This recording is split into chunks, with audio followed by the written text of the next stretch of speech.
This is the Wandering Mike.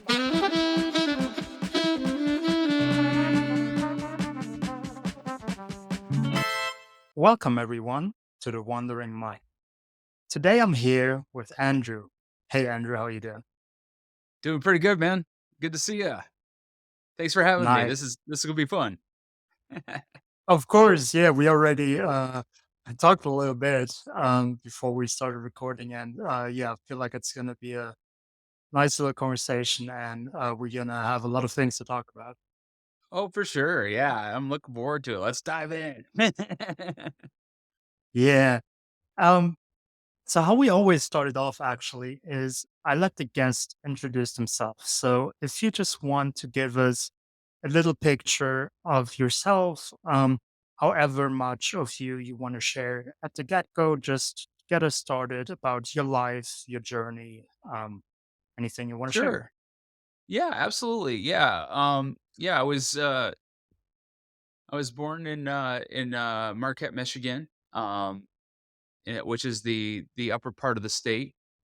Um, yeah, we Yeah. call it the UP.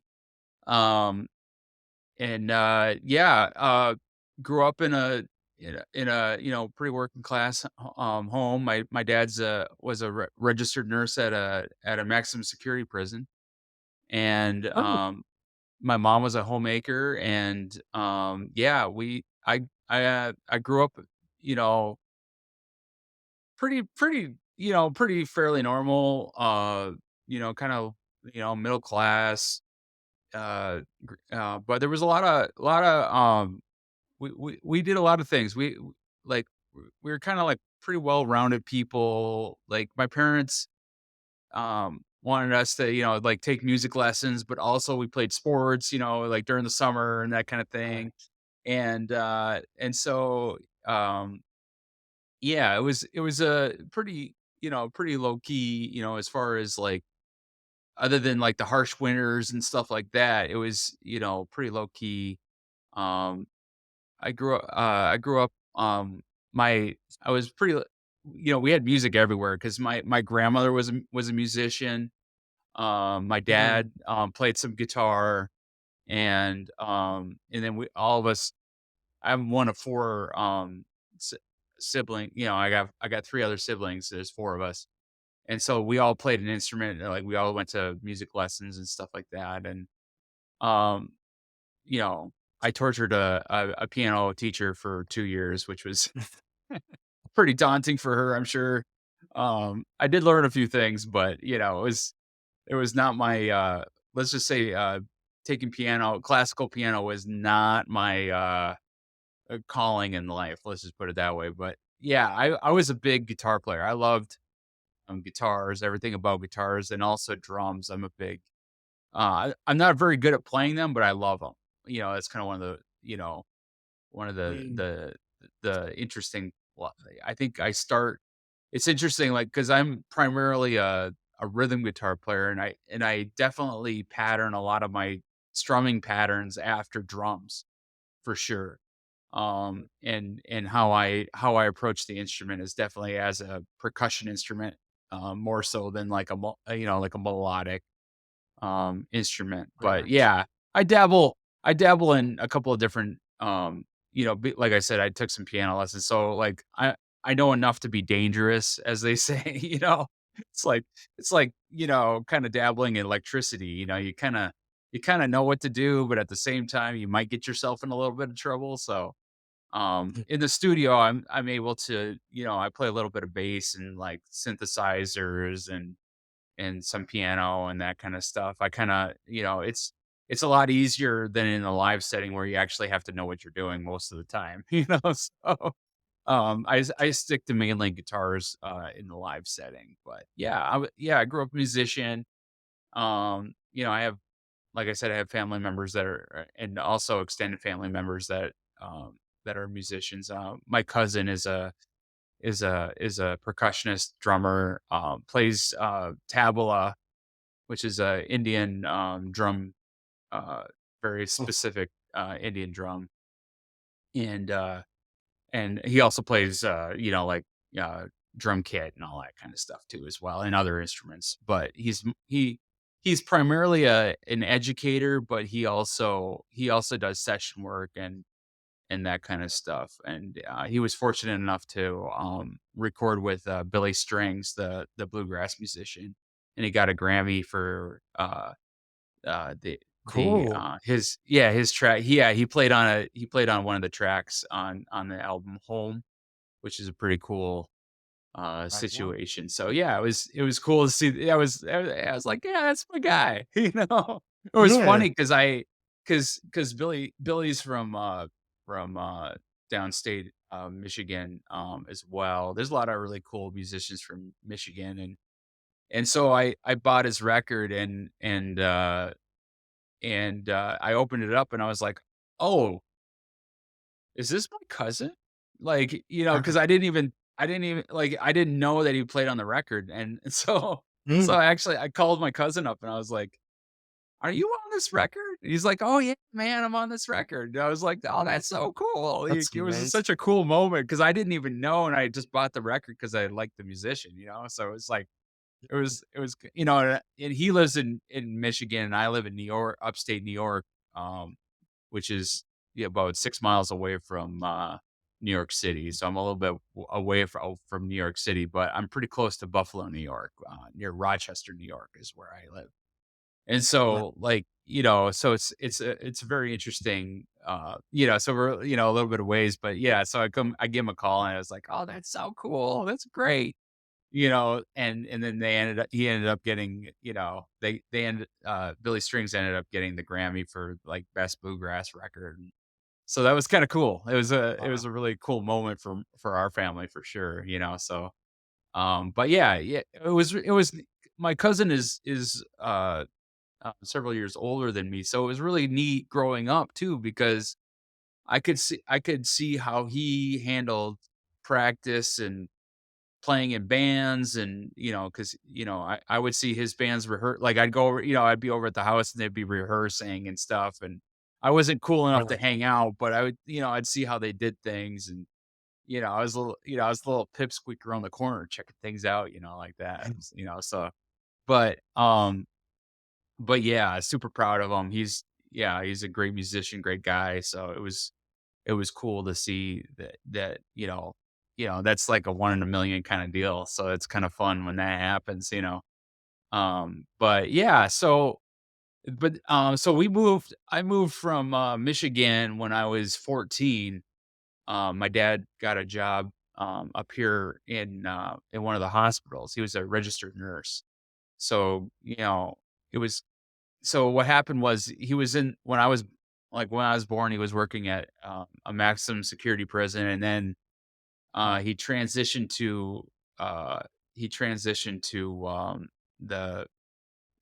they call him the VA, which is like a veterans home up Mm, there, state run, and then he decided he wanted to transition to clinical research.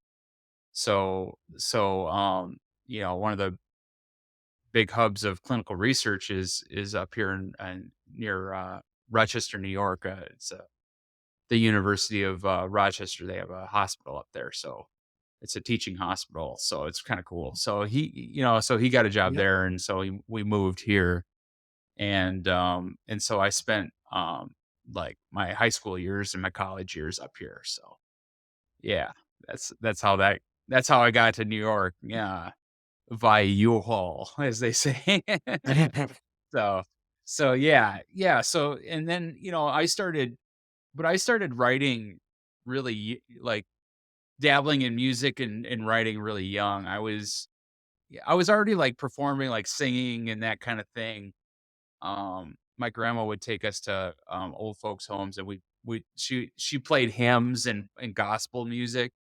So we would sing. My older sister, and I, we would sing along with my grandmother at the old folks' homes and stuff like that, and I would sing in church and stuff like that.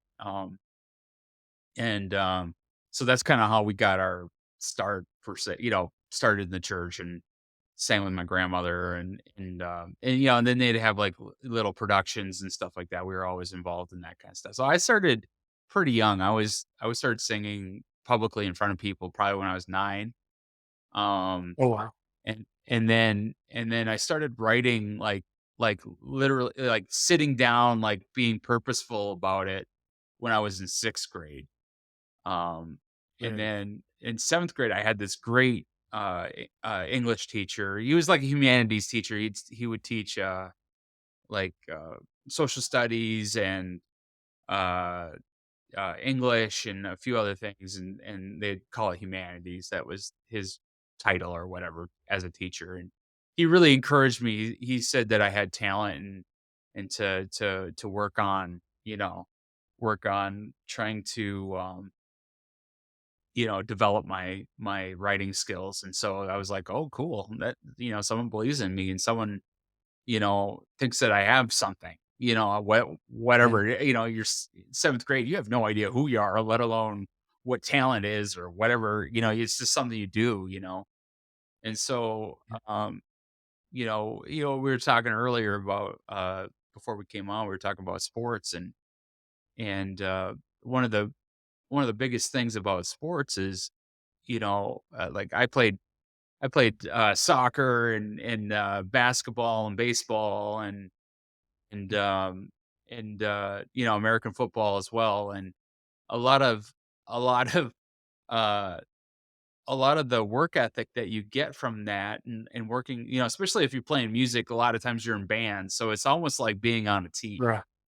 so you have, and band practice isn't any different than, than sports team practice. You got all these different personalities, you got people that wanna be there and people that don't wanna be there, the work is not always easy. Yeah. So, it's a very interesting parallel. And it's interesting too because a lot of musicians that I grew up with, a lot of them were did play sports, and so a lot of us had a lot of the same work ethic, which was great. and Right. and and one of the other things too was interesting is, um, as a guitar player, I was self-taught. I taught myself how to play. I didn't take any lessons or anything like that. And and so y- I wasn't very good. Like when Yeah. I started playing guitar in high school. I got a guitar when I was 16, and my dad got me this, like, Yamaha acoustic or whatever. It was pretty cool. Yes. Um, But, it's definitely like, "Oh, well, see," it's not like the most serious guitar, like, you could ever get, but it was like, "We'll see where he takes it?" And so, I did a lot of, like, self-learning, like, I got a chord book and I went through the Yeah. whole thing, and I went through all the different inversions of those chords and then, okay, what can you do with all that different stuff? And so and then I met guys that were also in in a group too, and I so basically I learned 3 chords and I joined this group, and it was like, and a lot of it had to do with personality and a lot of it had to do with my other skills. So, from an early age, I learned how to do, I worked in audio. I did a lot of soundboard equipment stuff, and my grandfather was an electrician, so I learned how to solder and that kind of stuff. Yeah. So that was actually a useful skill to have when I was, because I wasn't the best. They could have got anybody that would have been better than me as far as like talent on the guitar. But Yeah. the talent that I did have was I could set up a sound system. I could play percussion pretty well. I could write lyrics, which was a big deal. And so I made myself useful, and I was also good at getting gigs. That was another I could back in the day before, like where I'm dating myself a little bit, but like the internet wasn't as powerful back in the early 90s, in Yeah. the 90s. So like cold calling was a thing. So you would cold call Right. uh venues and say, "Hey, my band is awesome," and like really sell your band. And sometimes you'd get gigs and sometimes you wouldn't. But I started developing methods on how to do it. Like I would get back in the day, they'd have these, these phone books that would have all the numbers, and so I would just go down all the numbers until I got a yes, and so that's the kind of like, you know, uh, you learn that kind of, persistence, I think, from, you know, you learn it, like, growing up from, like, your parents and, like, seeing the guys in your life, go to work even when they don't want to, kind of the blue collar mentality, but also there there's but also too, like we were talking about, like, sports, like, you get knocked down, you gotta get back up, and Mhm. so, like, and I think that's the thing that separates a lot of people. It's not talent that separates people. I think it's, determination for sure. I think that's, because some people are like, "How did you get that gig?" Or, "How did you do this thing?" Well, I didn't quit, I sent that, 100th email, like, and that's how I kind of always have been. I don't that's the one thing that you're not gonna outwork me. You might be more talented than me, but you're not gonna outwork me. I'm gonna leave it all on the field, and I'm gonna leave it all on leave no stone unturned, and so, those are the kind of skills that you learn early, I think, is being prepared to work your butt off Yeah. is really what it comes down to, I think. Let me ask you a question there. Sure. Because you painted a nice picture of how you basically grew up and what like growing up around musicians and how it basically creativity and music was always in your life. But what inside of you really inspired that you want to put that determination, that resilience into creativity and music? Because just because it's done around you, maybe you don't have that flame inside you. But what is it Sure. to you personally that inspired you to keep going into that field? Oh, man. It's from the very first time I've ever heard anything, like any kind of music, there's something about it that I can't get out of my head. I can't, like, because my parents, see, I grew up, in the Upper Peninsula, Michigan, but there was a military base, there's an Air Force base up there.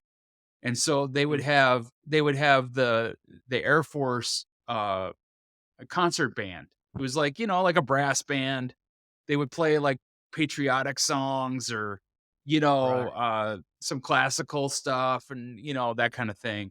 Sometimes they would do like a Christmas special. There was a local theater in town.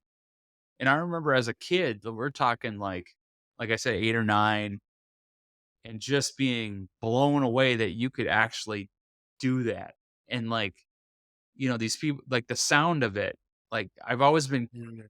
there's something about music that just transfix, help, like you don't have any problems anymore. There's no like it takes me to another place. And like you're in the matrix, you're in the movie. Like that's how it feels like every time I hear something. And you know, I don't love every piece of music ever made or anything like that, but I always think that there's some merit to it. Even if it's not made for me, there's, whether it's the latest pop song or whatever, like, or, some sort of crazy, like, experimental music, there's something there. They're trying to get something out of themselves to make that thing. Right. And for me, it was like that I want to figure out what that is in me. Like, what is it? What is it? Like, I can't. It's weird because for me, it's like the music never stops in my head. Like inside my in my brain, uh, the music never stops. It's always playing. The soundtrack of my life Mm. is in my head, and I need to get it out of me, and I need to let other people in on it. And I think, and I'm not trying to be like too metaphysical or whatever. But I don't know why it does that. And, and Right. not every musician's like that. There's other musicians that it's a mathematical problem, you know. But for me, it's definitely a physical uh it's a physical thing. And I've gotten close a few times where it's like, okay, that is exactly what was in my head, and I got it out and recorded it. And those are the times when I'm like, I'm at total peace, because it actually, it's like a full circle moment. It's like, ah, it's out. It's Yeah. out in the stratosphere, and people can hear what I was thinking. It's like, it's like when when you're able to communicate fully. And I think a lot of people have trouble communicating 100%. You know, because people infer, or people don't quite understand what you're saying, or you use the wrong word, or that kind of Mhm. thing. And it's like, when I can get the sound that is in my head onto the, recorded or played or live or whatever, if I can do that, I've I've I've finally communicated fully. And that to me is like, that is the top of the mountain for me.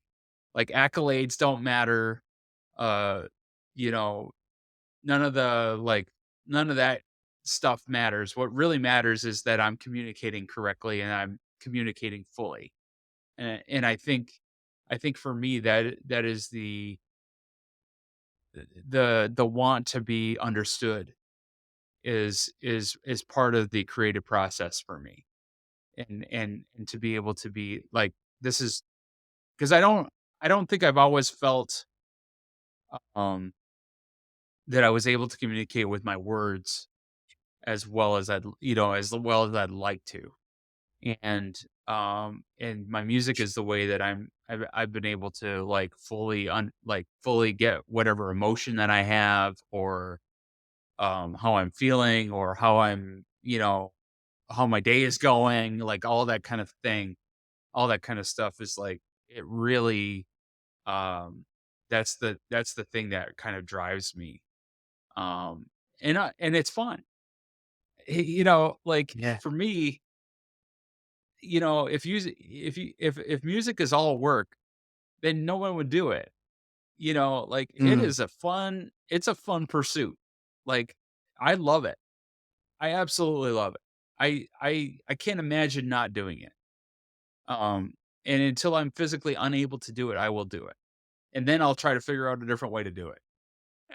Okay. You know, because there was a moment there where physically I was unable to do it, and I found a different way to do it.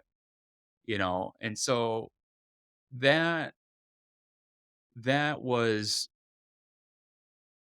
I don't know, I don't know another way. Like, I don't want another way.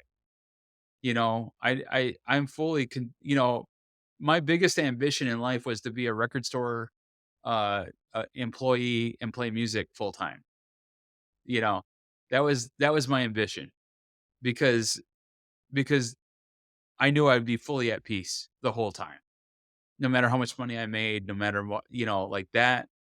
Yeah. I've always been bivocational. I've always had another job, to not so much these days, but when I was younger, I always had another job to pay the bills, and pursue my music as well. So I think it's unless you're part of the 1%, that's usually Please. how it goes. There's a definite disparity as far as monetary, you know, success, as they say, whatever that means. But, like, but as far as artistically, um, you know, I'll do this forever, and I can't imagine not doing it.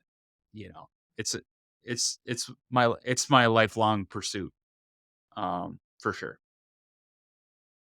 I I really feel like, because of what you've said, a lot of people can certainly relate to, um, not being able to fully communicate.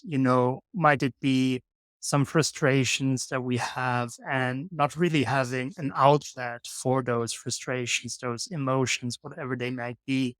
And Oh, yeah. I think it's very lucky, especially with creative people, to find these outlets in the kind of work that they can do, that you can do, and maybe also quite not lucky, but thankfully being encouraged from all sides as well, growing up with it and not maybe being taken away from it and not being encouraged to use that outlet. So I think that's a um, very good thing to discover that outlet, having the encouragement to do it, and just yeah, sticking with it.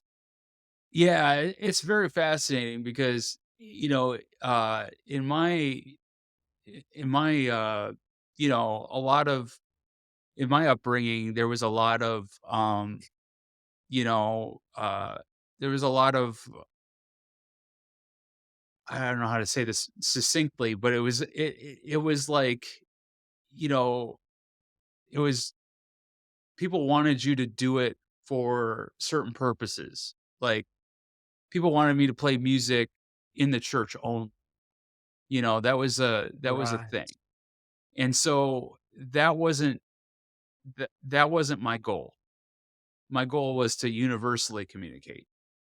And so, there wasn't a lot of, I had more peer support than I did family support.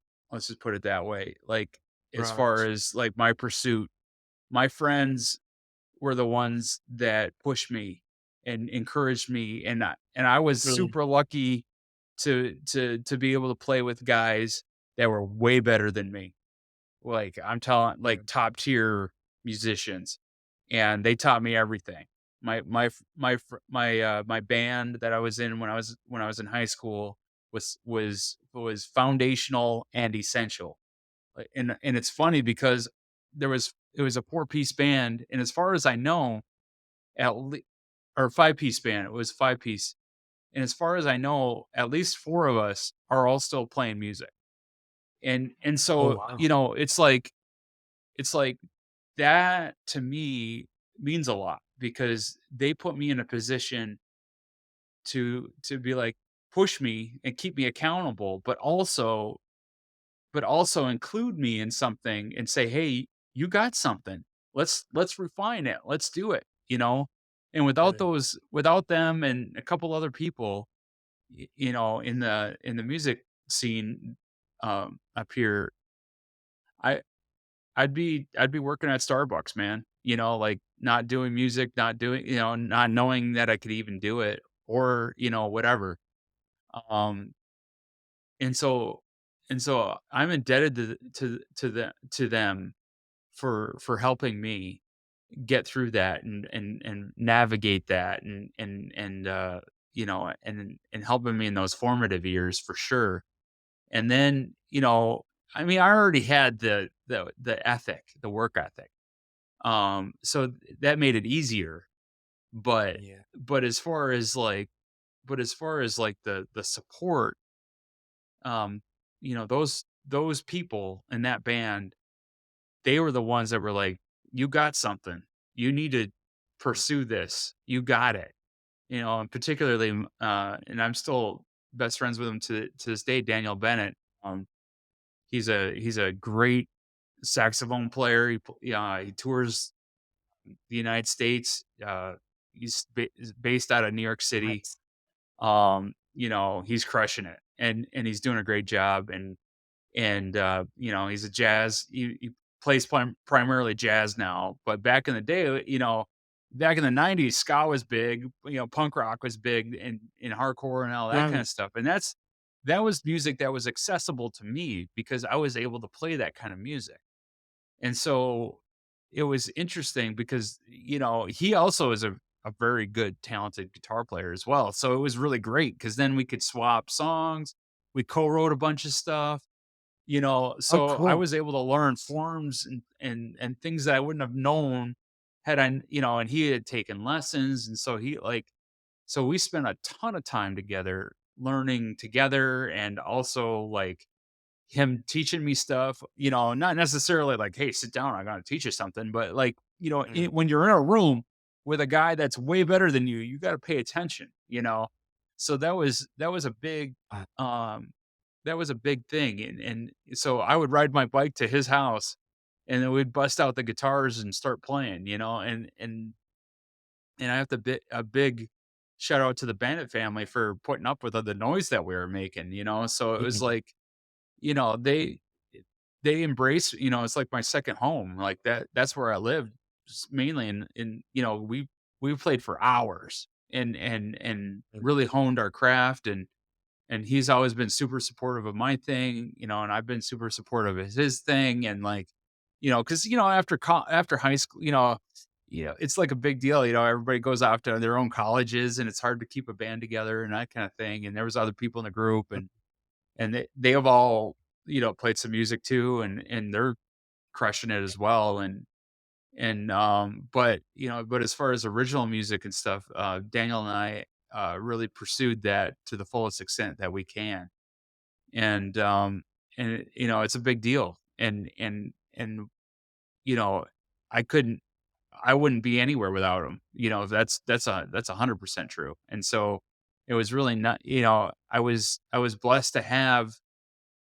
him in my life to push me and also keep me accountable too. Like, hey man, you gotta put the work in. Like yeah, maybe you should step back and like practice more, or like he was good like that, and right. I needed that. I needed it, and I would be like, hey man, what about this and that, So we both kind of kept each other accountable, but also really tried to push the thing forward, both ambitious and both wanted this thing. So it was very important. It's very important to surround yourself with people that are going to hold you to account and hold you to a high standard. I think that's a very, you got to take an inventory of who you're around. I think that's a big takeaway.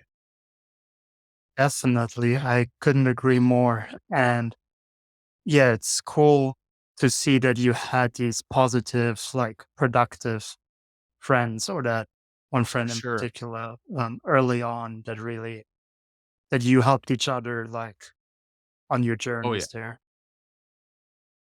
Yeah. It Um, was yeah, I I actually wanted to go into something else that you sure. mentioned, if you don't mind, Yeah. because you already mentioned um, there was a time where you were physically unable to play music, and Mhm. as we've seen now and we've heard already, that you definitely have that passion. You said you'll just find a way. So, do you just want to take us through what happened there, and Sure. how you basically came out of it? Yeah. So yeah, I see. Like I was talking earlier, bro. A lot of us are, as an artist, you're definitely bivocational. So the way that I would make money is I would work in warehouses and light industrial, and so you're lifting a lot of weight. You're doing, you're moving Mhm, things. You're doing a lot of stuff physically. Um, and um, and I would say it's hard to put a date on it, but there was a time when I felt like a soreness in my shoulder, and I was like, "Well, I'm getting past my 20s, like repetitive work, that kind of thing." Like I was like, "Oh, I probably just pulled a muscle or whatever." Well, as you progress and you just kinda, a lot of us guys, we don't get things checked out. We just kinda, like, deal with it and work on, "Oh, aches and pains, mhm, no big deal, suck it up," which is also kind of a sport thing too, if you think about it, like, right. that's kind of a, tape it up and think about it later, kinda thing. And, so, you know, it was interesting because, like, in my late 30s, I was I was at I was at camp with my uncle's camp, and we were we were just helping out. We were just, cutting some wood and stuff. And I'm telling you, I heard my neck pop. It exploded. Like if internally, it didn't explode like an explosion, but it was like you could Right. feel it like go. And I was like, "Oh, this isn't good." Like this is not a good situation. And I thought, well, maybe I just really pulled something, because I was trying to get my mind Right. around it. And so I kind of worked through it for a couple of days and we got the work done, which is crazy. Oh, And yeah, dude, it was crazy. And then it got so bad I couldn't even sleep. I was like sleeping like sitting up or trying to sleep. I wouldn't call it sleep. It was so painful. And we were in Michigan, so we're not anywhere near any of my doctors. And so luckily up there, which is interesting, is that's where they train a lot of the Winter Olympics. And so oh, my aunt uh, worked a lot with the Olympic athletes up there. So she knew a chiropractor that worked with a lot of like, they do a lot of like a lot of the ski jumping and a lot of the cross country mm, skiing and luge and all that kind of stuff is up there. And right. and so she was like, "Hey, I know a guy. At least we can patch you up and get you back home." So I went to the guy. He kind of did a few things to kind of mitigate some of the pain that I was in. I mean, we're talking spinal tap pain, like it was all the way up to 11. Like we're talking Yeah. not good, not in a good spot. And so and it, like my left arm was the like my pinky, my ring finger, and my middle finger were all numb. Couldn't feel 'em. And I was having shooting pains into my elbow. And so and excruciating, just excruciating. So I get back home, finally got back home, and I went to a doctor and they were like, "Well, you gotta go for X-rays." So I went, I had to wait, a certain amount of time. I can't remember exactly. And then I got my X-ray MRIs done and we had to go for MRI. So I got the MRIs done and everything. And they were basically like, your C6 and your C7, basically you broke your neck. And they were like, were you in an accident? Like, I was like, I was chopping wood. And basically it just kind of went boom, and blew out. And what happened on top of it, the complication was, not only did it the vertebrae blow out, it also pinched my nerve at the same time. So what Mm, happened was I got nerve damage on top of the physical slippage of the vertebrae. And so which affected my grip, and so I couldn't play guitar, I couldn't, like, really use my left hand very well. It was bad, right. which caused me to be, now I'm disabled. Um, but what happened was, um, again, okay, we have a problem. This is a big problem.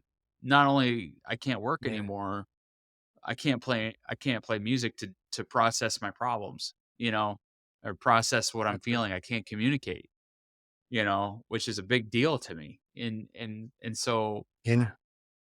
luckily for me, um, also, aside from music, I also have been writing the whole time. Because I wrote lyrics for songs. I in college I took modern poetry classes, like all that kind of stuff. And in one of my modern poetry classes, uh, I read this. Part of the required reading was this book called it was a haiku book called "Song on Napalm" by Mm, Bruce Weigel, who is he was a U.S. Army veteran from Vietnam. And so the whole book is about his experience in Vietnam and all the trauma and like, I mean, he was in some heinous, like burning villages, blowing stuff up, killing people. Like, It was a Right. legit experience. Like, he wasn't just, guarding the store, like he was doing the Yeah. he was in it. And so, coming back, he was trying to process the whole thing, the whole experience. And so he used haiku to do it. And so that was I remember it was weird because I was well, first of all, I had so part of like the pain management regime. Sorry, I'm jumping around a little bit, but um That's part all of the good. pain management part of the pain management was the, they gave you steroids and stuff like that, which affected my weight. I actually ballooned up. I was very big. I was around Yeah. 420 pounds, um, which was ridiculous. I mean, I was already kind of big at the time, but I basically gained like another 120 pounds. I was like around 300. Now I'm a lot less. At the time I was kind of bulky and, because of the kind of work I was doing and, eating a lot of carbs, doing the whole thing. And so like, you know, that was one of the things is like, I am 420 pounds. I feel like a whale. I'm sitting on my couch, like, well, am I gonna die? Like that was a real legit question that I had. Like, this is it. I can't move. I'm in so much pain. Like, what do I can't communicate. I can't do anything. And so like I really had to like really dig deep and that's I mean, my faith definitely was tested. And I'm glad that I have faith because that got me through that. But also, you know, one of the lucky things about me, again, we were talking about like persistence and when you get knocked down, you got to get back up. You got to learn how to do that. And that was definitely where I Yeah. was at. I was definitely down. And and so, I was talking to my wife and I was like, I don't know what to do, and my wife is also a musician. She's a piano player and a singer. Oh, She's really good and really great. I really appreciate her. And she was like, "Well, tell me the chords to play and we'll write the songs." And God hell bless her. yeah. I mean, is unbelievable Wow. selfless act. And so I would say, "Okay, let's play, let's do this progression." I'd have the progression in my head and she would write it out and then play it for me. And then okay, that no, that chord doesn't work, that chord works, that kind of thing. And then I would write lyrics to those and then she would sing it and play it for me. And I'm telling you, man, like that helped me a ton. And then I found an app that I could like it was like it was a bunch of samples, like different samples, like you could create your own songs through the samples Yeah. and royalty free and all that kind of stuff. So Yeah. I was able to I was and I have guitar pedals and all kinds of ways to manipulate sound. And so I would send those things through, those samples through different way, manipulating them and doing different things. And then I was able to create songs with those, without having to play an instrument, basically. And and it actually gave me a better appreciation for electronic music, number one. But also, 'cause I Hell just, yeah. "Oh, they're not playing real instruments."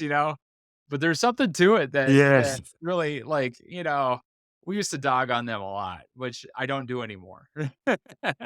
After being in that situation, like, it definitely changed my mind about what is music and what isn't music. I had to adjust my attitude, let's just put it that way. Um, but but then, and I have to credit my wife a lot. She's a she was able to, be the eye of the storm at the time. And, and at the time like I had really focused on our family. Like I had quit. So when my son was born, I quit touring. I didn't like I used to do a lot of regional touring. So I would go to I would go Yeah. to Buffalo and then Albany and then New York City and like do this big circuit. And like that was Wow. kind of what it's the way to do it when when you don't have a full blown budget to tour the United States. And still, and Yeah. you're still hitting big cities and doing the thing. And, there's some nights when it's great and some nights when it's not great. Like you played at the barista, or whatever, it's not awesome. But, and there's some funny stories about that. But anyway, but like, you know, when my son was born, uh, I had gotten off the road. And so basically I was basically kind of like a studio musician. Like I would record stuff at home. I wasn't really playing in any bands or playing live as much. And so, so there was about 10 years of that, like, not really I would play at home and, like, put things on SoundCloud and do like, like, I was still participating, but in recording and composing, but I wasn't really, like, participating a lot. And so that way I could, like, concentrate more on providing and making sure that we paid the bills and that kind of it was more stable, Yeah. that kinda situation. And so, you know, um, but it was in so I kinda like my creativity was a little bit on the back burner, but for, in my estimation, it was for a good cause. And she was like, Definitely. yeah. Yeah, I mean, you know, responsibility is a thing. Yeah. So, but what was great though is my wife was like, "You know what? You need to be able to communicate the best way that you know how because this is really happening to you right now. And the only way to deal with the trauma, to deal with what's happening to you, you need to be able to communicate the best that you know how, and that is through writing and making music." And she said, she was very wise and very, very understanding of who I am. And so, you know, that she basically gave me permission to be me and say, "Hey, I understand this is life changing. You need to be you right now. You need to be a little bit selfish. You need to." And I think a lot of artists there's an aspect of that's very true. And so, you know, and the one big thing that she asked me to do was to write about it. And that was something that I'd always kind of stayed away from writing about like working in the factory, that's what I always found Mhm. interesting about guys like Paul Simon and like Bruce Springsteen. They'd talk about, they'd write songs about the factory and all that kind of stuff. But what was funny about that is they never worked a day in their life. You know what I mean? Like they Yes. never punched in and actually had to do that junk, you know? So and you find the guys that actually had to do that stuff, they don't write about it because it's painful, and Yeah. it's not romantic, it's not fun. Yeah. And it's an interesting juxtaposition, you know. But she my wife was definitely telling me, break the rules this time, you know, talk about it. Talk about your stuff, and so I ended up writing a whole collection. It's a haiku. Um, that it's entitled C6 C7. It's a whole book, and it's interesting because it's like a memoir, but it's also a poetry book, which is also like it's this whole thing. And also like it with traditional haiku, which is fascinating. It's it's all about the syllables because Japanese, Mhm. like Japanese language is with symbols. It's not with, the phonetic English type Yeah. language, So it doesn't really translate, but the rules that people have come up with is the syllables 575 is the traditional way to do it. So what I did was I kind of changed it on. I was like, I don't want to do I want to do something very disciplined, but I don't want to do something that's everybody does it. So I ended up Mm. doing I ended up, kind of flipping the syllables. I went 757 because I wanted to have more information on the top and the bottom of the poem, so Wow. that to me felt like I was able to tell a story better with each poem as opposed to the 575. I thought that was a little bit, for me anyway, it felt like I would have less to communicate. And so, yeah, and so, like, I was ruminating on this stuff, I was ruminating on it, like, that's kind of my process of creativity is I I mull it over in my head over and over and over, and then we during the during the pandemic, we got an Airbnb, up near one of the Great Lakes, and and I basically wrote the whole thing within, like, I think I wrote the majority of it in 2 days, and Oh, wow. there was, like, 4 or 6 of them that came later through the editing process. I think it was Mm. 4, I can't remember exactly if it was 6 poems or 4 haikus that came later, um, to kind of flesh it out a little bit better. Editors, they like to, they like to have their little stamp on, "Oh, actually, we need more from you." You know? That was kind of Mhm. the vibe that, I was like, "This is the masterpiece," and they're like, "No, we need 4 or 6 more, please," Right. Which is kind of funny, Yeah. but, and then you're like, "Okay, this is, like, almost a year and a half later. I'm not sure if I'm even in the same mindset," but, it worked out. I Mm. got back to where I needed to be to get the poems that they wanted back, so it was fun.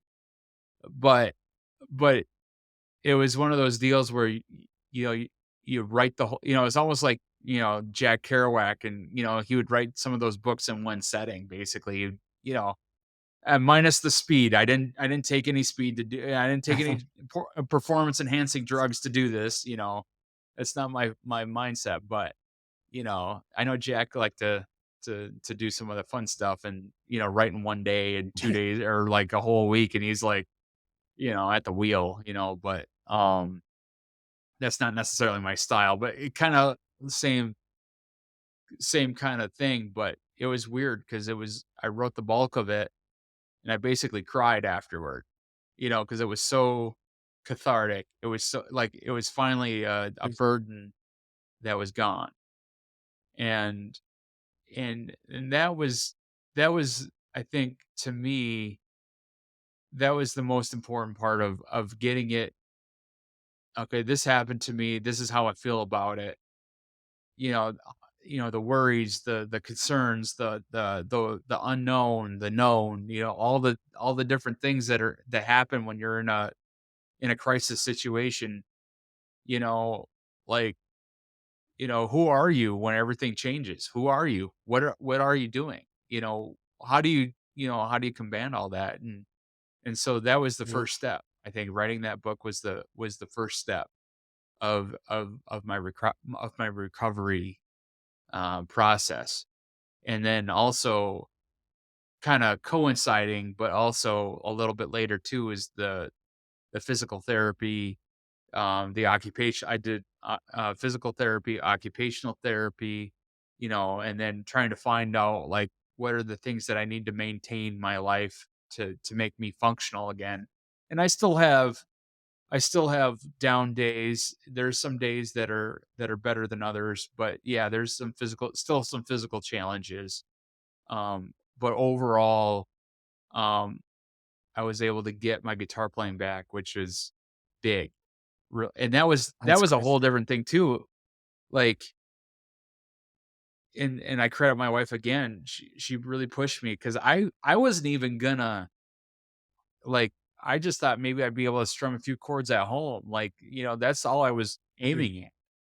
And then I got stronger and stronger, and then my wife was like, "You need to make a record." I was like, "What? Ah. I'm not I can't make a record, I'm not." And she goes, "You need to make a record.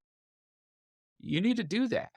And I was like, I'm not even sure I can, like, play a one song, let alone make a record. Like, what are we talking about here?" You Mm. know?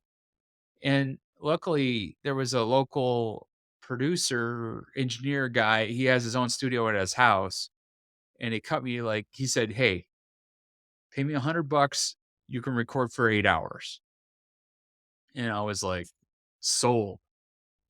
Recording Yeah. time is not cheap, and for someone to spend that much money, time and money on me, or, cut me a deal like that was unbelievable. Yeah. And because I didn't even know if I could make anything, let alone, make a record, you know. So I figured, okay, let's make five songs, like an EP style thing, And so Right. so then so you know, the producer engineer guy, he had a friend of his played drums, and so he came in, did some drum beats for us, and then I came in that day and I cut 5 songs. I played piano, synthesizer, guitar, multiple guitars, like overdubbed and all that kind of stuff. And then he was like, "You know, this sounds pretty cool. This is an interesting thing." And I was like, "Oh, really?" And I could kind of hear it. Like I was like, "Okay, okay, I could make something." Like, okay, I'm not broken. Mm. And that was big. That was a big deal for me too. Okay, I'm not completely useless and broken, and you know.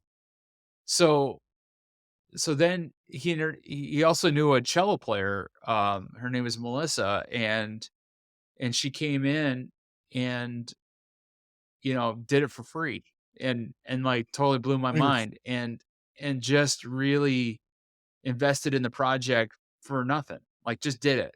And then on our way out, she was like, "This was cool. Hey, if you're ever gonna play live, or whatever you're gonna do, just give me a call." And I was like, "Oh, you have to tell me twice, like this is some divine intervention stuff. Like, you gotta recognize it when it's happening, and so, Yeah. and of course I played it. I was like, "Oh yeah, cool, cool. Yeah, yeah, yeah. 2 weeks." So I waited 2 weeks, because you can't do it, can't do it right away. You don't wanna be too eager, And Mm. and I was like, "I don't know what we're gonna do. I don't really know what this is," because it was instrumental. It's our album. It's called, it's Ren Cove is the band name, but, the album's called Trees, and all the songs are named after, pine trees. And, Oh, it's nice. instrumental, and, yeah, it's kind of experimental, it's a little ambient, like, all kinds of different guitars and drums and cello and piano, and, like, there's all kinds of stuff, it's fun. It's got a little bit of everything for everyone. There's some vocalizations, I did some vocalizations on one of the songs, um, but, not like not lyrics or anything, just kind of vocalizations. And so, like, more like, oh, what's the guy's name? He does like it's like Ali Khan. I am blanking on his first name. But anyway, it's more like vocalization type, chanting type, Gregorian chant type vibe, Mm. but more Middle Eastern scale. And so anyway, but yeah, so we made that, and I was like, and then I was like, you know what? I'm gonna submit it to get it reviewed by the local, magazine, whatever newspaper, and we got a really great review, and we got some airplay on it, and like, it blew my mind. I was like, you know, okay, I'm supposed to do this, and it and the music is healing and it feels good, and like, it's easy to work with Melissa, and like, it's like, it's a very powerful moment, like live, because what we do is we just sit down and it's improvisation. Like, we just sit and start Yeah. playing. It's ridiculous. And it shouldn't work. On paper, it shouldn't work, Yeah. but it does. And it's like, this is awesome. Like, not every like moment is gold, but like, there's a lot of gold. every night that we play, and we got a residency, at this place called Red White Brew, which is a nice little place that has been our patron, and they've been super supportive of our music, and I couldn't ask for better people, working with us, and all that kind of stuff. And we also have some other gigs um, that work out as well. And it's just like it's been a great journey, and we're actually right now we just finished tracking our follow up record, which is a full length. Um, and it's been taking us about a year to track, and it's 11 songs. The songs are a little bit longer, a little more ambitious. So we're gonna start editing, probably in February or something like that. So, editing, mixing, that kind of thing. So we're hoping to have it out. It's called Movement. It's kind of based on like my lack of movement and like how I dealt with all that kind of stuff. So that's kind of an interesting. Um, it was very cathartic too. There's a couple of songs on there that Yeah, really they get me, because I know where the place that I was in when I made them, or what what I was trying to communicate when I made those songs. And or like, because what I do is I go in first and I lay down the guitars, and we lay down, part of this record has a drum machine on it. And so we laid down the drum machine, but we sent it through a few things, trying to manipulate the sound a little bit, and then we put real drummers on it. It's like, "Here's my $5 drum machine. Let's put some, like, real skilled musicians on top of my crappy little drum machine." It's hilarious, but works out great, and then I put my guitars over the top, and, some synthesizer stuff that I have, and I played piano on one of the songs, we're working with a different producer now, engineer, and his name is Ben Morey, and really great guy. And he's got this really cool studio, and it's like super vintage stuff, but also super modern. Like it's this super cool hybrid of stuff, which is great. Which is what I love, because I grew up, with a lot of the vintage stuff. So it's nice to be around that kind of stuff, but also, super modern techniques and stuff like that. So it's been a journey making that as well. But along the way, we got these really cool people that have, come out of the woodwork and worked with us. And yeah, I couldn't be more blessed and more grateful. And there's a ton of gratitude, coming out this side of it. So it's been a really great experience. yeah, that it does sound amazing how basically everything tries and helps you on your journey as well, and tries for you to be able to express what it is that you need to express. I kind of want to go into, because basically the theme throughout your life, as you have said yourself, is like expressing yourself, having that outlet.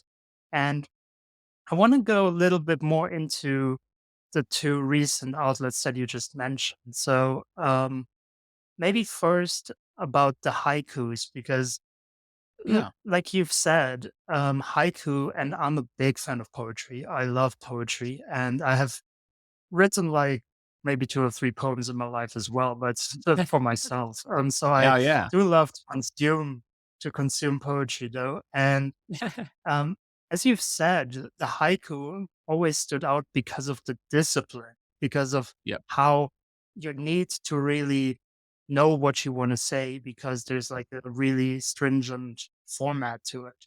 So, how did that format, or do you think it helped you with what you were trying to do with putting your thoughts on paper? Did that form of it help you express what you wanted to express?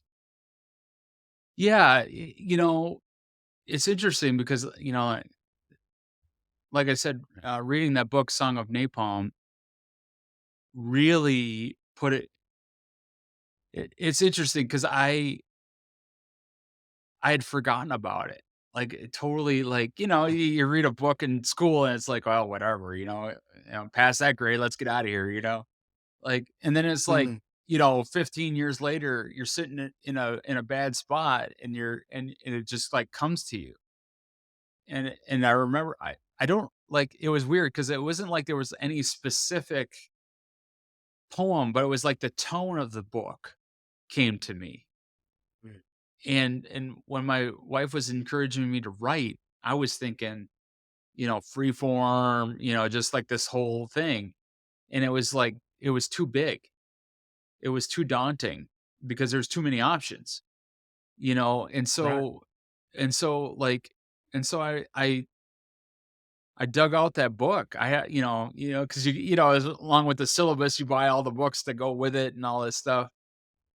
And I dug it out and I started reading them again, and I was like, "Oh, this is how you do it. This is how you do it. Mm, This is how And one of the great musicians, Jack White, he has this thing. I watched an interview with him, and he's like, I like, because people are like, why are you playing all these like really vintage junky instruments? They're not even the good ones. They're like the really knockoff Japanese, not well made guitars and like Sears Roebuck amplifiers that could blow up at any time because they're terrible. They're not great stuff." But he goes, "First of all, I like the struggle of it, but second of all, I like the limitation." And eliminating, because he's one of those guys that can play anything, do anything. So it's like at a super high level. Like, he's the best drummer in the band, he's the best singer in the band, he's the best guitar player in the band, he's also the best bass player in the band. So it's like, how do you limit, like, what do you do when you're that good? I'm like sort of the okay rhythm guitar player in the band. You know what I mean? Like, that's kind of how I look at myself. But but I think with haiku, what really helped me was it helped me focus what I wanted to say because it is so limiting. It helped me mm, put into a succinct message of each poem. What was each poem really about? And every word matters, and I think that really, actually, I think that helped me write the book more than anything else because it helped eliminate a lot of like extra stuff.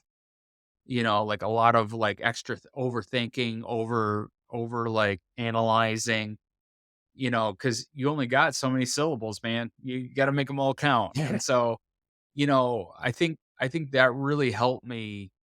And it also helped me understand my like what I went through, because I was like, okay, you only have so many words to describe what this thing, you're talking about insurance companies. How do you really feel about insurance companies? You know what I mean? Like, and there's so many mm, words you could really use to talk about, insurance companies, and they're not all good ones. you know, so like, how do you do that in a way that people get the message, but also you don't go into this whole other like rabbit hole of vitriol, mm, because I don't think that that's necessarily mentally healthy anyway. Even if you have the ability to do that, sometimes it's not necessarily a good thing to like, use all the words and all the anger, all the rage, all the da da da, and get it all out on this thing, and it's incoherent and nobody understands what you're saying. Like yeah, that doesn't, I mean, you see it all the time. Like, like, I mean, it's fake, but it's like, some of these like reality shows where they use conflict as the theme. right, Nobody's communicating. That is not communication. That is two or three or four drunk people yelling at each other. You know what I'm saying? Like, that's not communication. And so that was the thing that I wanted to avoid, is because my anger was so high and my frustration was so high at the time, and my fear was so high that I had to have a device, I had to have something to rein that in because it was unlimited. Like that feeling was unlimited, and it's easy to tap into that thing when you're feeling that way, when you're feeling vulnerable, when you're feeling out of control because you can't control the situation. So it was very important for me to be in a very controlled environment talking about something that was out of control. So that was one of the big aha moments, as you call, as some people say, like, "Oh, okay, this is the format that will actually keep me in a good space, in a healthy space, but also communicate exactly how I'm feeling." So that was very important, and I'm glad that I remembered my education in a way, to push that forward because I was like, okay, this guy went to Vietnam. My thing is probably not as bad as Vietnam. So like I'm thinking, you know, that's gonna work. you know, Even though I'm angry, I can imagine his trauma is Yeah. way worse than mine, and so, that was, not to compare or anything. Everything's different, everything's relative. But, I figured, okay, if it worked for him, it could work for me. And I think that was the thing. I think that was the most important part of that thought process and that like decision to go into the haiku as opposed to maybe free form or there's so many different other forms, sonnets or some of these other um forms that you could use. There's so many different ways to do it, but I think for me this was the best way um, to process what I was going through at the time. Yeah. Yeah, yeah, it really feels like from the way you just explained it, like it was way more helpful than these longer formats that you were saying and these more unrestricted ones.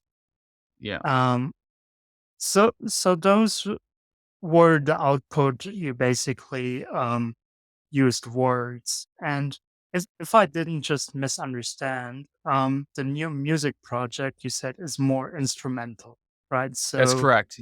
Yep, it's basically not using any words and yep. basically portraying everything that you want to express in sounds and ambience. And so I also want to ask about that. How was that type of art, that form, helpful for you to express what you wanted to express? Yeah, it's interesting because for the longest time I used to combine both, and Right. I think for whatever reason I've always felt that they're separate. And and when I did take the long layoff, I started just doing instrumental music, like kind of woodshedding it a little bit, just kind of working it out, trying to figure out what works for me. And I think, like I was saying before, like I wake up with sounds in my head, and Right. whether it's like melodies or just sounds, like I have ringing in my ears and stuff like that as well.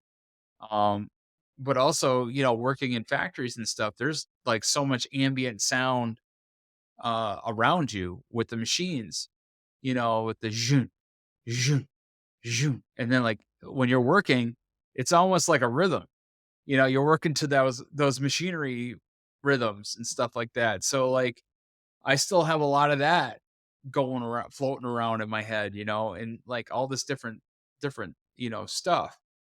And so and also I feel like, okay, I was able to get out with my poetry, I was able to get out verbally what I want, or like, with words what I wanted to say.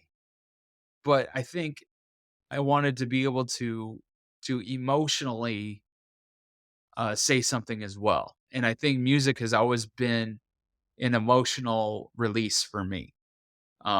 Whether it's playing like, when I was younger, playing some punk rock or indie rock or whatever you call it. And I kind of delved into the whole like Americana vibe, like the Wilco type music and that kind of thing, the singer-songwriter stuff, um, folk music and all that kind of stuff. And, like, just being around, I listen to instrumental music for meditation and, for my well-being, and so I was like, I could do this. And one of the inspirations too is, like, when Ren Cove plays live, a lot of people comment, they're saying, like, "It's very peaceful, it's very healing," those types of words describe what we play. And I think for me, I think playing that type of music is also healing. And it also is is a way for me to be able to process stuff. And also, I mean, I can't speak for Melissa, but for me, it's like, you know, I I feel like I'm able to leave my emotional baggage and all that stuff at through the guitars and the music and you know let God, like, kind of, you know heal me and work in me to be able to be open to that kind of thing. And I think that that's the only way I can describe it, because it's like I feel, like, depending on my week, if I had a rough week or something and then I got to go play, it's like that's the highlight of my week, because then it's like I feel great afterward. I might be sore physically, but my spiritual well-being and my mental well-being and all that kind of stuff has gone up. Like, it's healed, and that's the you know, sometimes I describe my physical being as I'm trapped in it. I'm trapped in my physical body. Sometimes that's how it feels like, like how but sometimes when you're in the moment, it all releases and you're all at peace. It's like when like just before you wake up and you're kind of in a dream state. That's how Yeah. music is. That's how music is for me. And there's certain types of music that I play that I get into that kind of state. And it's peaceful. I don't feel pain. It's meditative, and it's like a flow state, they call it. And and I don't think I could get there if I'm trying to think of words to sing or trying to stay on pitch, or that type of thing. I don't think I would able to achieve that if I had to do all that as well. Because with the improvisation, I'm able to let go. I don't have to think about what key I'm in. I don't have to think about what I'm doing. I can just get into that flow state. And well, Melissa's a great musician. She can hear what I'm doing and follow along, and we complement each other, and we play off each other and stuff like that. But once I get into that flow state, it's like it's unbelievable. And it's very healing for me. It's very cathartic. And I'm able to for 2 hours is how long I play. I'm able to feel like I'm not hurting anymore. And and it's very important for my life. It's very important for what I do and who I am, and it helps me and it helps my family and my well-being and their well-being, because they have to be around me.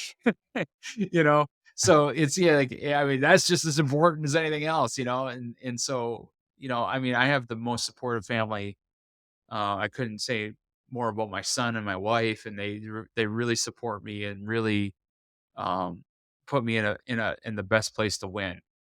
When I'm having a down day and I can't walk very well or whatever is going on, they're there. You know, they can help me. They can help me get my jacket on. They help me walk to the chair or whatever I need to do. And luckily, I have more up days than down days, and that's awesome. I'll take them. And so, that to me is what music does for me. It gets me to that state of and it also helps me feel like I'm of service. I think that's something that is important to me as well, is is that I feel like I'm providing a service because I'm able to, okay, if I can feel this good or this healing, maybe it'll help somebody else, and whatever, they're at the venue and they're doing the thing, and we're playing, and then they're going through a bad day, and then they hear us playing and they're feeling better. Man, if that's the case, I've done my job. I feel like I've done what I'm put on this earth to do, and I don't take that for granted. I don't. I think I used to.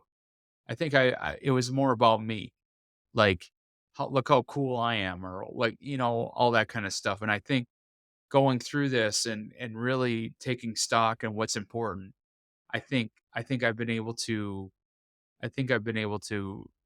mature and be grateful for everything that has come this way, and not take it for granted because it was almost taken away.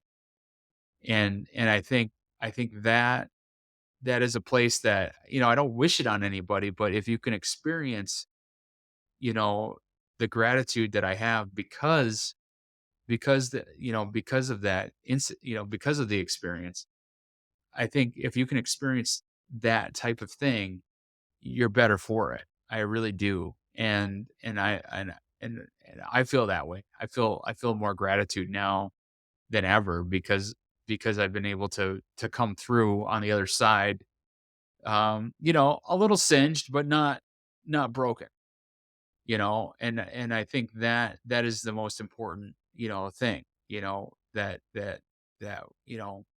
has been able that I've been able to get through this, and I wouldn't be able to do it with a lot of excuse me. I haven't been able I wouldn't be able to do it without the great support of all the people, around me. I have a great network of people, musicians, artists, my family, a lot of my a lot of my, you know, my friends around me, the same people that have helped me throughout my whole life, they've been helping me through this too. And I wouldn't be able to do it without them. That's for sure. That's that's really great.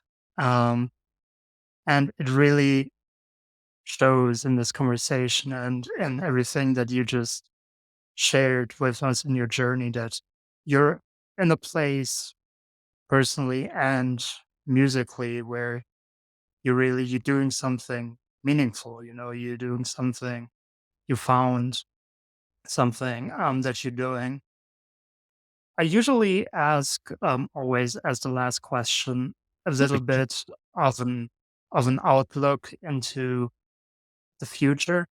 Um, so yeah, it does sound like you have found yourself. You talked about the album that you did, so you know what you're doing. There, you're playing these shows. But still, is there any goals and ambitions personally and creatively that you have for the future? Oh yeah. Um, yeah, there's a few things that I'm working on simultaneously. Actually, this year's been crazy because um I finished tracking in I think it was May, I believe, and so I was working on a different project. It was actually a poetry Right. project where I was just writing the poem, and um, uh, there was a field recordist working on the project as well, and so I was listening to some of her field recordings and stuff, and I was like, these are kind of musical. These are kind of interesting. So I put a little song, I took her sample, I sampled her field recordings, and I made a whole song around it with my instruments and stuff, and in my home Mm. studio. And then I sent it to her, and I was like, "What do you think? Is this something?" And she was like, "Oh, this is really cool." She goes, "I got like 4 hours of field recordings. Do you want to do something?" And I was like, "Well, that's a lot of field recordings," you know? So, so yeah, I was actually able to, so we ended up, kinda like, we made this other, like, it's a field recording project with, so it's kinda like trip hop, and, like, there's a lot of different elements that go with Mm. it. I ended up playing, like, guitar, bass, synth, and, a couple other things, and then she actually sang on it, and and then we added the field recordings along with it and stuff like that. So there's, like, some songs that have some of the field recordings are conversations, and so there's 4 of them that have these interesting, like, kinda metaphysical, um, talking about, like, intelligent design and science and that kinda thing, and Right. so we have 4 of those tracks, and then the rest of it is, like, um 2 of the tracks are actually her singing, and then I sent her voice through some synthesizers. And so, like, we Mm. have the singing, but also I overdubbed on top of that the synthesizers that are still her voice, but they sound like synthesizers. So it's like, Mm. a very interesting juxtaposition.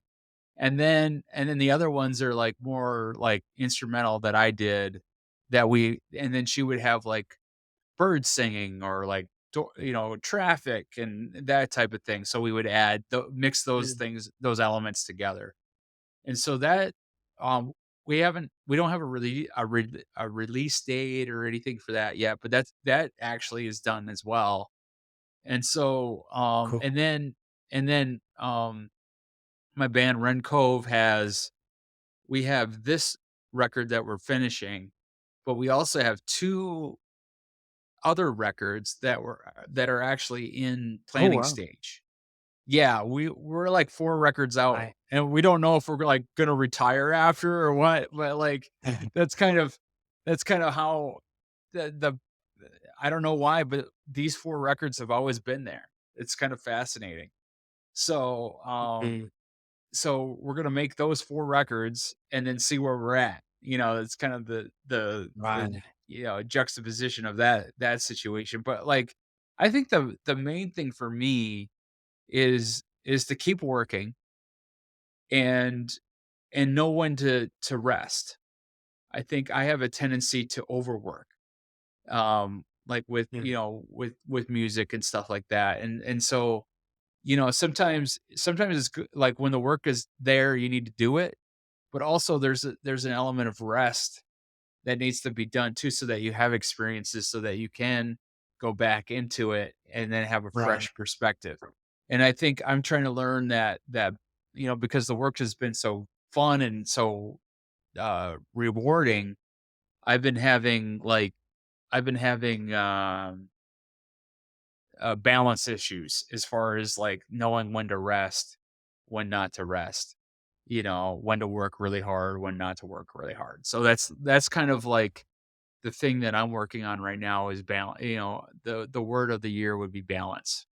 I think that's kind of where I'm trying to get to, is balancing out, the workload, but also, like, okay, I need to go for a walk, or, like, we're gonna Mm. go on vacation or do the thing or whatever, so that's Yeah. kind of, you know, that's always the and when we work from home, that's always the problem too, because the work is always there, Mm. and so So that's easy always to that's just oh yeah, man, especially if you're wired to work.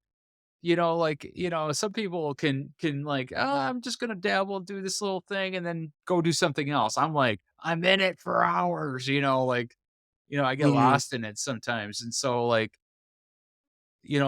but what's great is, like, so my wife's a teacher and my son is in school, and they go to the same school, so it's great because Mm. they go to school, so I have a X amount of hours to work on stuff Right. at home.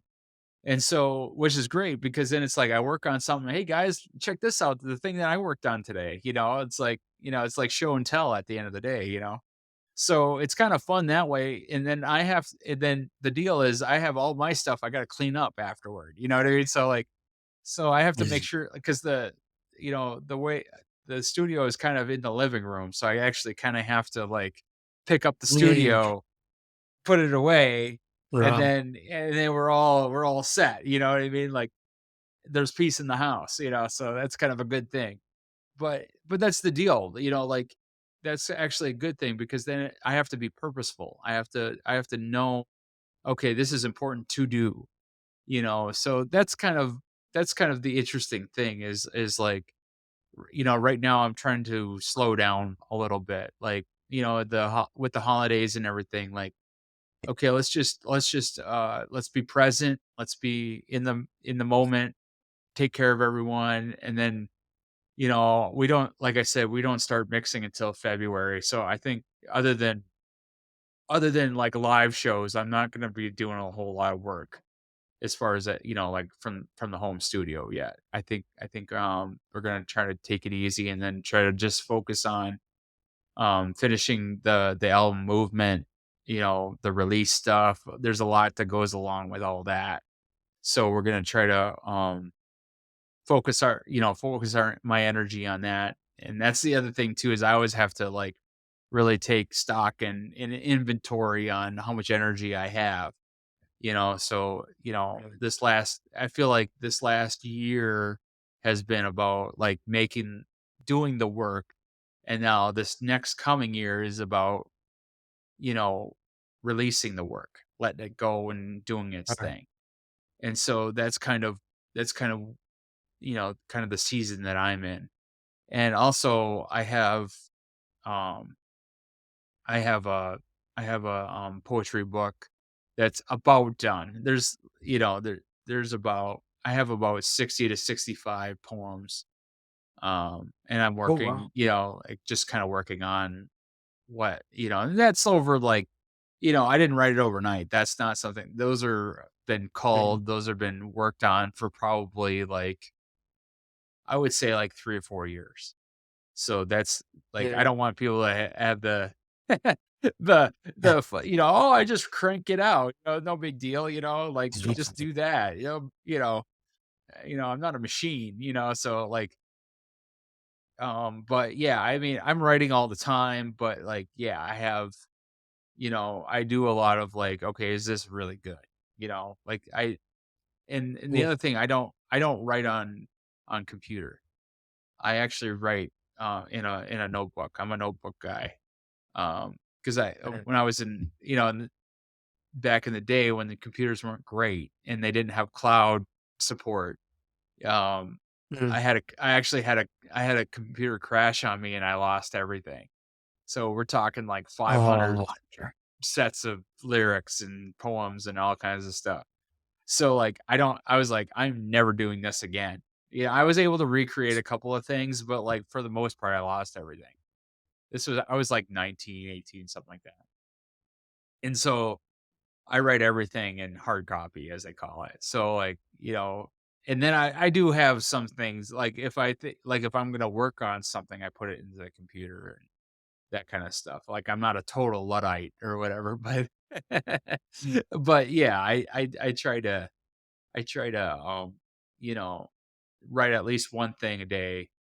You know, sometimes I'll go a couple days without writing something. It happens, but the intent is to write at least one thing, whether it's a short poem or whether it's a sentence, whether it's, something, a list, like write something. And I'm a firm believer in 15 minutes of practice. I think that's a because it's attainable for everyone, so that's kind of my experience is like, I have a couple guitars in the yeah, I don't know, you can see that there's a bass in the background, but Yeah.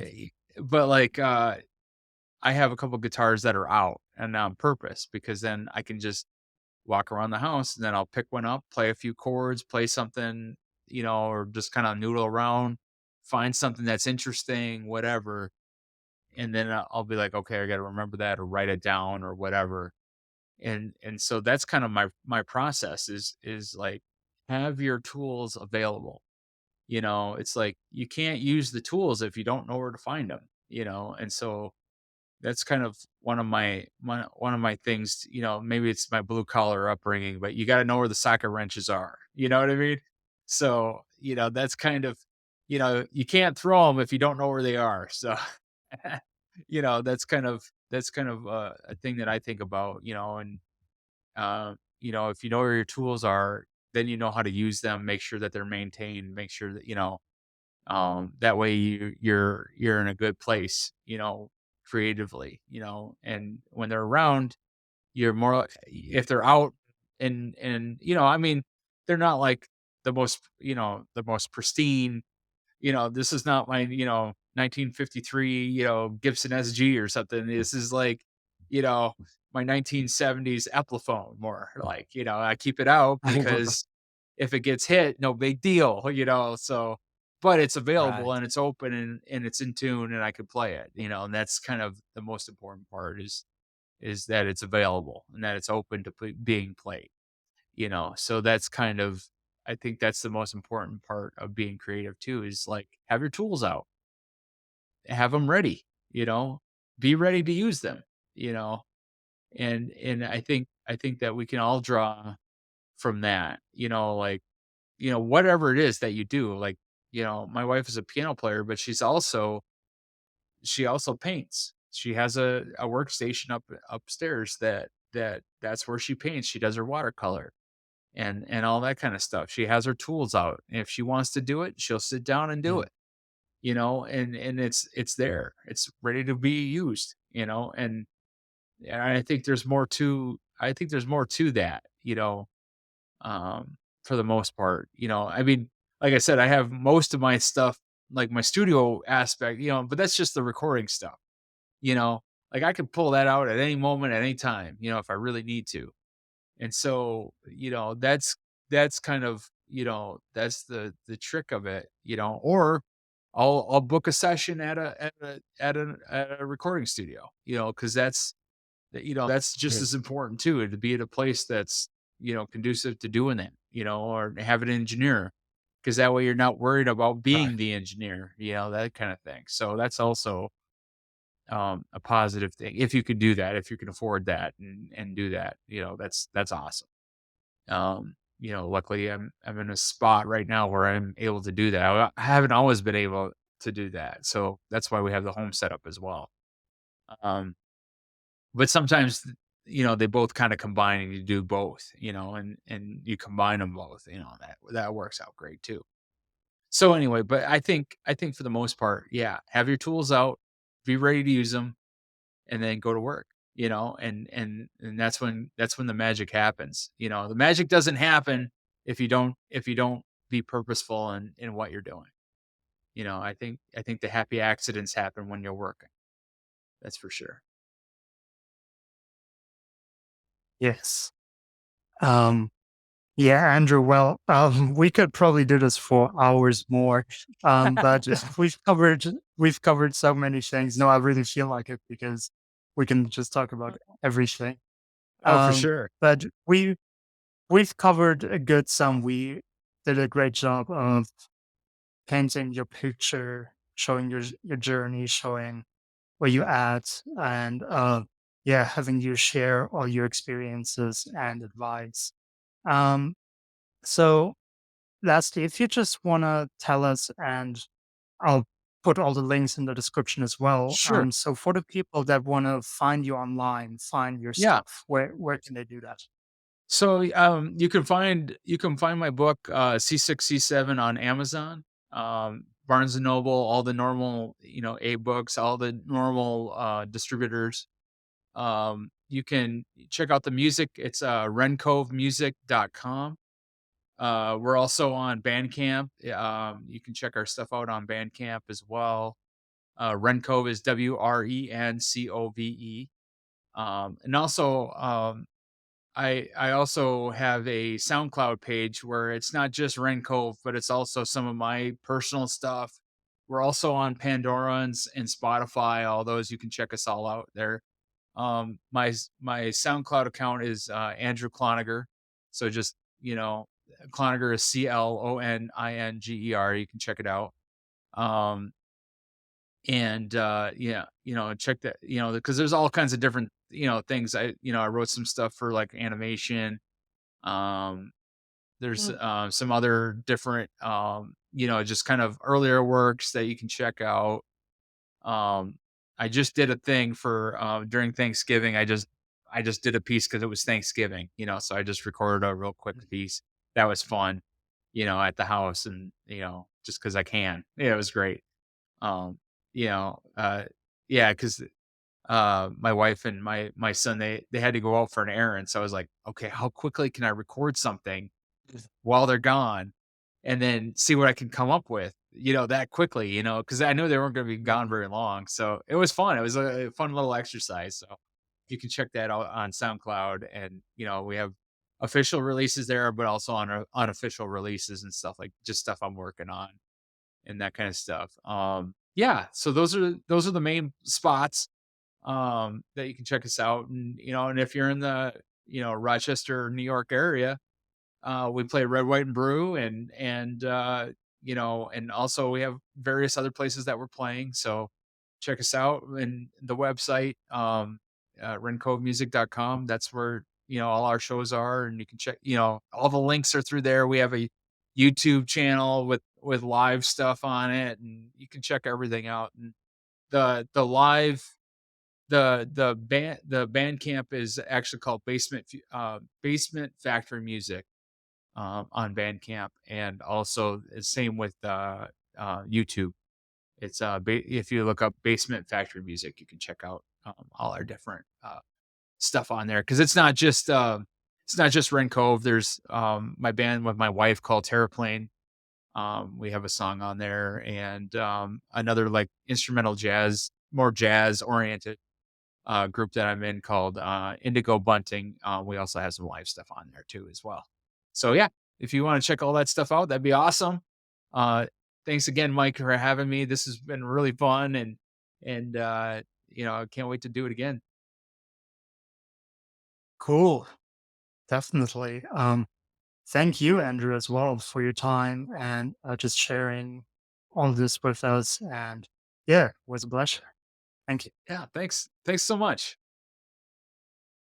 All right. So bye, everyone.